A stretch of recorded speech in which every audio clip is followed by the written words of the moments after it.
प्रिय विद्यार्थियों, आज की वीडियो में आपका स्वागत है। आज हम गणित की इसी श्रृंखला में कक्षा 9 व 10 के विद्यार्थियों के लिए लेकर आए हैं आलेखीय विधि के द्वारा रैखिक समीकरण युग्म का हल ज्ञात करना। यानी दो चर वाली रैखिक समीकरण युग्म का हल हम ज्ञात करेंगे और विधि है आलेखीय विधि, जो कि कक्षा 9 एवं 10 के विद्यार्थियों के लिए बहुत ही महत्वपूर्ण विधि है। हमारा क्वेश्चन है, निम्नलिखित समीकरण युग्म को ग्राफ विधि से हल करो और हल की प्रकृति को बताओ। यानी आप देख रहे हैं दो चरों वाले रैखिक समीकरण दे रखे हैं।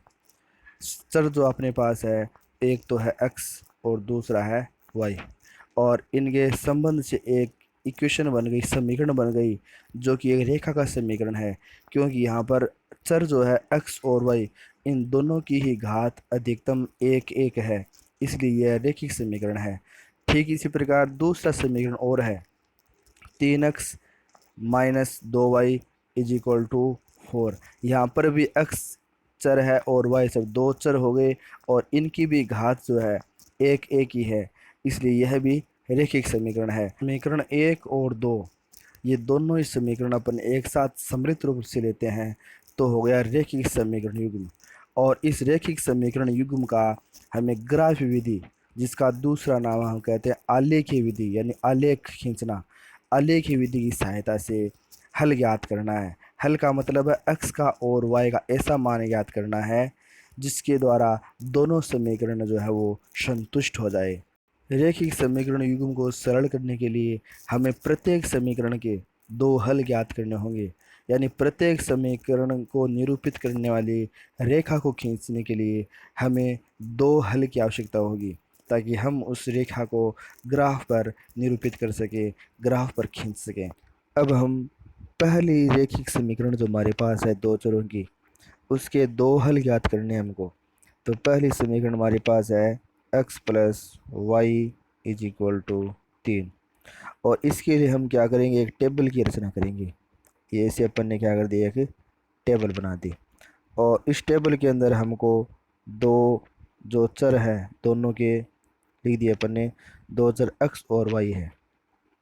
और टेबल में आपको क्या करना है विद्यार्थियों, सीधा ही आपको x का मान, एक मान x का 0 कर दो, और फिर सेकंड मान के लिए y का मान यहाँ 0 कर दो। ये आपको सीधे लिखने हैं। बहुत ही सरल तरीका है विद्यार्थियों जो आप देखने जा रहे हैं। आपको एक मान x का यहाँ 0 करना है और दूसरा मान जो है y का यहाँ 0 करना है। अब इस x के 0 मान के संगत अपन y का मान ज्ञात करेंगे, और यहाँ पर आप y के 0 मान है उसकी संगत x का मान जो है अपन यहाँ पर ज्ञात करेंगे। अब हमें x का मान 0 करना है, जो अपन मान लिख रहे हैं x का मान 0 समीकरण में रखेंगे। यानी समीकरण में x का पद जो है वो हटाना है।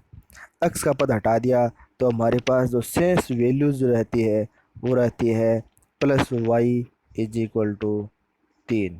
यानी x का मान जब 0 होगा तो y का मान हमारे पास कितना आ गया, 3 आ गया।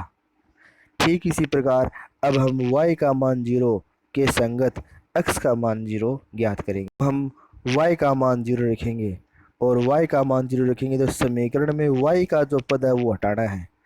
यानी y का पद हटा देंगे तो शेष हमारे पास रहता है x बराबर 3। तो y0 के संगत x का मान जो है कितना आ गया, 3 आ गया। तो विद्यार्थियों यह टेबल बनानी आपके समझ में आ गई होगी। ये हमने पहली समीकरण जो है ना उसकी टेबल बनाई है, दूसरी समीकरण की टेबल हम और बनाएंगे, और उसके पश्चात हम ग्राफ की रचना चुटकियों के अंदर कर लेंगे। इस पहली समीकरण की टेबल की रचना करने आ गई होगी, यानी उस पहली समीकरण की हम टेबल आसानी से बना सकते हैं। उसमें आपको ध्यान क्या रखना है, एक मान तो x का 0 रखना है, और एक मान आपको y का 0 रखना है, और संगत जो आप x या y के मान हम ज्ञात कर लेते। तो प्रिय विद्यार्थियों, दूसरे समीकरण का हल ज्ञात करने से पहले मैं आपको बताना चाहूँगा, अगर आप मेरे इस YouTube चैनल पर नए हैं तो आप मेरे YouTube चैनल को सब्सक्राइब करना ना भूलें, और वीडियो को अंत तक ज़रूर देखें ताकि आपको यह वीडियो अच्छी तरीके से समझ में आ सके, आप इस क्वेश्चन को अच्छे तरीके से सॉल्व कर सकें। विद्यार्थियों, आपकी जानकारी के लिए बता दूं कि माध्यक बहुलक जो अपनी कक्षा 10 की प्रश्नावली 17 है, माध्यक बहुलक और माध्य माध्य की तीनों विधियाँ, कल्पित विधि, पग विचलन विधि, प्रत्यक्ष विधि, तीनों से उसके वीडियोस आई बटन में आपको उपलब्ध हैं। आप वहां जा कर के इन वीडियो को देख सकते हैं और लाभ ले सकते हैं। यदि आपको वीडियो पसंद आया है तो आप लाइक करना ना भूलें। लाइक करने के पश्चात अपने मित्र मंडली को भी शेयर करें ताकि वो भी अधिक से अधिक इस वीडियो का लाभ ले सकें। अब हम लेते हैं दूसरी रेखिक समीकरण। वो हमारे पास है 3x minus 2y is equal to 4। और हमें यहाँ पर इसके दो हल ज्ञात करने के लिए हम एक टेबल की रचना करेंगे और टेबल में x और y उनके हमें यहाँ पर मान जो है वो ज्ञात करने हैं। तो हम यहाँ पर x के और y के एक एक मान लेते हैं। पिछली समीकरण में हमने माने थे, ठीक उसी प्रकार x का मान 0 कर दिया और y का मान है वो भी हमने क्या कर दिया, 0 कर दिया। तो अब हम यहाँ पर क्या करें, x का मान शून्य किया हमने, x का मान शून्य किया तो इसका मतलब है समीकरण में x का पद है वो हटा देते हैं हम पिछली तरह। ये x का पद हटा दिया तो कौन सी राशि शेष रह गई हमारे पास, -2y इज इक्वल टू 4। तो y का मान हम ज्ञात करेंगे यहाँ पर, तो y इज इक्वल टू 4/-2। तो कितने हैं ये हमारे पास, 4 में -2 को भाग देंगे, हम डिवाइड करेंगे तो हमारे पास आएगा -2। तो हम यहाँ पर x 0 के संगत, ये x 0 है, इसके संगत हम यहाँ पर क्या लिखेंगे, y का मान -2 लिख देंगे। अब हम y का मान 0 रखेंगे। अब देख रहे हैं y का मान, ये y का मान हम समीकरण में 0 रखेंगे। इसका मतलब y का पद जो वो अपने को क्या करना है, हटाना है। तो हमारे पास क्या आएगा, 3x बराबर 4, x बराबर, x के पास जो गुणा में वो भाग में चला जाएगा राइट साइड में, तो 4/3। तो यहाँ पर हम देख रहे हैं 4 के अंदर 3 का पूरा पूरा भाग नहीं जाएगा, तो अगर हम भाग देंगे भी तो हमारे पास आता है 1.33, जिसके द्वारा हम ग्राफ के अंदर, ग्राफ में पॉइंट ड्रॉ करेंगे तो हमको थोड़ी परेशानी रहेगी 1.33 के लिए।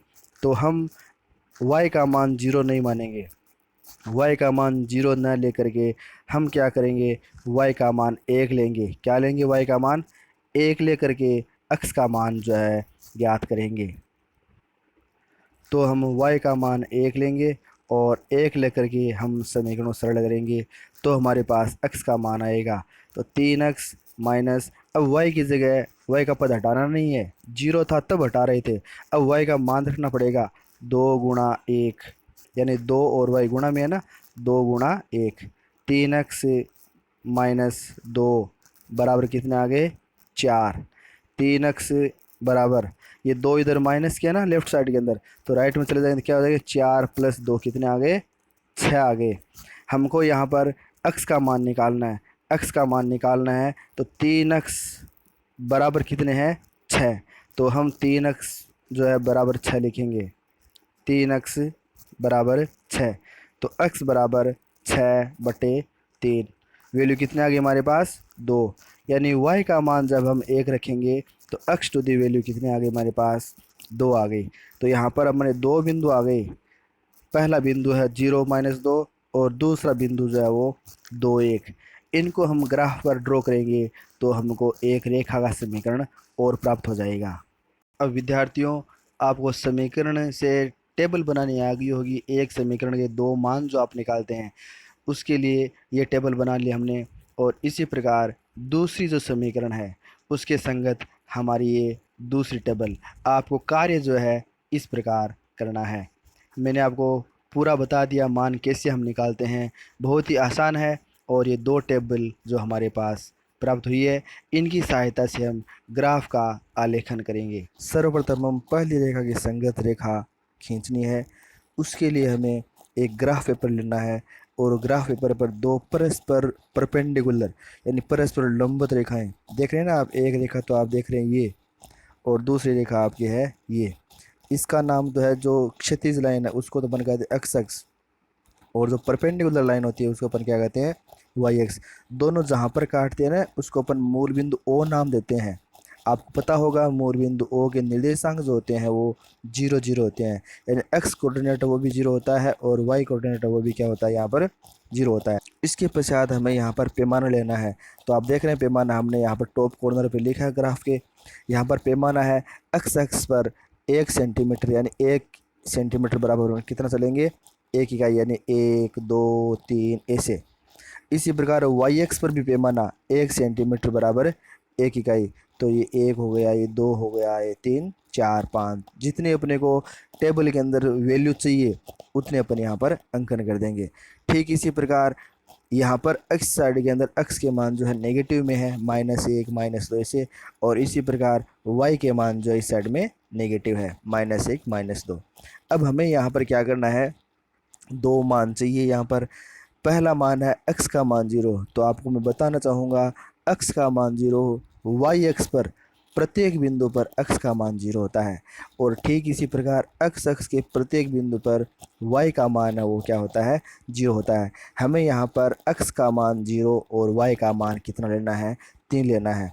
तो x का मान 0 वाई एक्स पर होगा, और वाई एक्स आपका ये देख रहे हैं आप, और यहाँ पर x का मान 0 लेना है। तो ये बिंदु आप देख रहे हैं ना, ये बिंदु, ये आपका बिंदु आ गया A0 3। और ठीक इसी प्रकार दूसरा जो बिंदु अपन लेंगे 3 0, तो y का मान 0 है तो x अक्ष लेंगे, और x अक्ष पर x का मान कितना है 3। तो ये बिंदु आप देख रहे हैं ना, ये बिंदु B आ गया 3 0। तो हमारे पास दो बिंदु जो प्राप्त हैं वो ये हैं, एक बिंदु आप देख रहे हैं ये, और दूसरा बिंदु हमको प्राप्त हुआ है ये। इन दोनों बिंदुओं को स्केल की सहायता से अपन क्या कर देंगे, मिला देंगे। तो आपकी यह जो रेखा आपकी आ गई, वो रेखा क्या आ गई, पहली समीकरण की रेखा है x + y = 3, और रेखा की दोनों साइड में आप क्या कर दोगे, तीर के निशान लगा दोगे।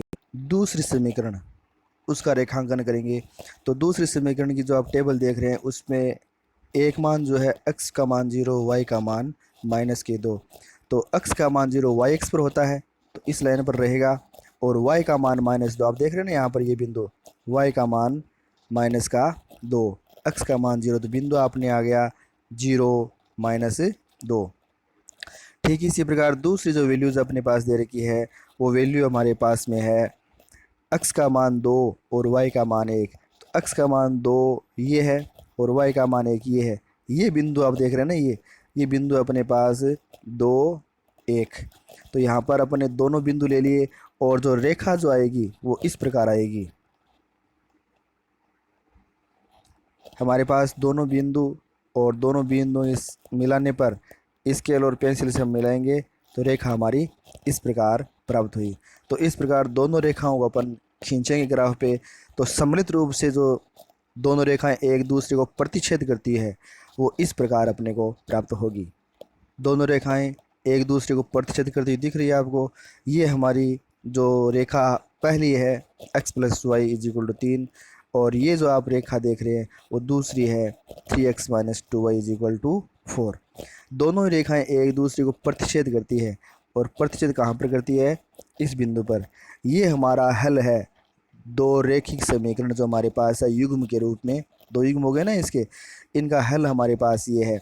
यहाँ पर जो बिंदु आप देख रहे हैं प्रतिच्छेद बिंदु, वो प्रतिच्छेद बिंदु के निर्देशांक क्या है हमारे पास 2 1। इसका अर्थ ये हुआ कि हमारा हल जो है उसका प्रतिच्छेद बिंदु के निर्देशांक 2 1 है। इसका अर्थ है कि x का मान 2 और y का मान 1, ये क्या होगा हमारा हल होगा। ये हमको अब यहाँ पर आंसर के रूप में रिप्रेजेंट करना है। ग्राफ के अनुसार दोनों रेखाएं एक दूसरे को प्रतिच्छेद करती है, इसलिए इनका हल होगा x = 2 y = 1। अपने को क्वेश्चन में ये और पूछा कि इसकी प्रकृति क्या है। अगर अपने रेखाएं प्रतिच्छेद कर रही है, केवल एक ही बिंदु मिल रहा है, तो हल की प्रकृति जो होती है क्या होती है, वो अद्वितीय होती है। हल की प्रकृति क्या होती है, अद्वितीय। तो ये हमारा क्वेश्चन कंप्लीट हुआ। विद्यार्थियों, आपको वीडियो पसंद आया होगा। अगर आपको पसंद आया ये वीडियो तो आप लाइक करें, कमेंट करके मुझे बताइए, ताकि मुझे भी पता चले कि आपको ये वीडियो कैसा लगा, और आप अपने मित्रों को भी अधिक से अधिक शेयर करें। हाँ, आप चैनल सब्सक्राइब करना ना भूलें, और सब्सक्राइब करने के पश्चात बेल आइकन को ऑन करके ऑल बटन पर क्लिक करें। नेक्स्ट वीडियो में आपके लिए फिर हाजिर होगा, तब तक के लिए धन्यवाद।